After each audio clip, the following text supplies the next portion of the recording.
ওই গ্রুপে পিক বা অন্য মানুষের যদি পিক দেয় হোয়াটসঅ্যাপে, হ্যাঁ, ইনবক্সের ভিতরে, তো এই পিকগুলো অটোমেটিকভাবে তোমার ভিডিও পিকগুলো এইগুলা গিয়া তোমার ইয়া থেকে জমা হয়, এই যে তোমার গ্যালারি থেকে জমা হয়। গ্যালারিতে জমা হওয়ার কারণে অনেক সময় স্টোরটা ফুল হয়ে যায়, তখন মোবাইলটা হ্যাং হয়ে যায়। এটা কিভাবে বন্ধ করবা আমি তোমাদেরকে দেখাই দিচ্ছি।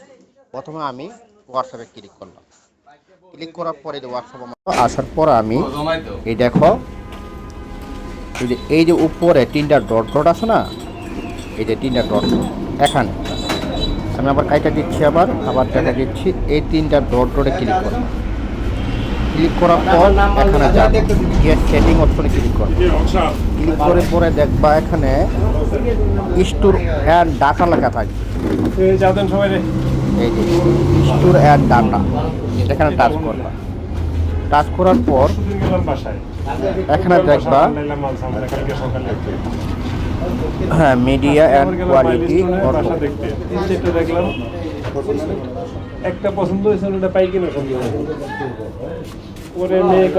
তারপরে তুমি যাবা কোথায়, এই যে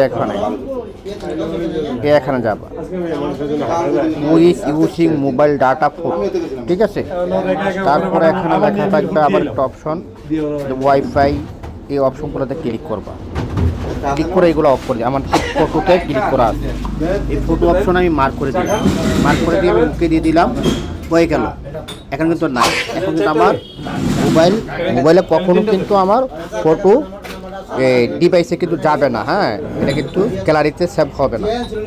ওয়াইফাইতে ক্লিক করলাম। এই যে ওয়াইফাইতে ক্লিক করার পর যতগুলো ডকুমেন্ট আছে, 1টা 2টা 3টে 4টা, সব ওকে দিয়ে করে দিলাম। আমার কিন্তু ডাটাতে বা ওই যে জায়গায় ডিভাইসে কখনো যাবে না, যত মেসেজ আসুক এগুলো যাবে না, ঠিক আছে। তবে আশা করি এই জিনিসটা সবাই বুঝতে পারছো। ওকে ওকে, ধন্যবাদ সবাইকে।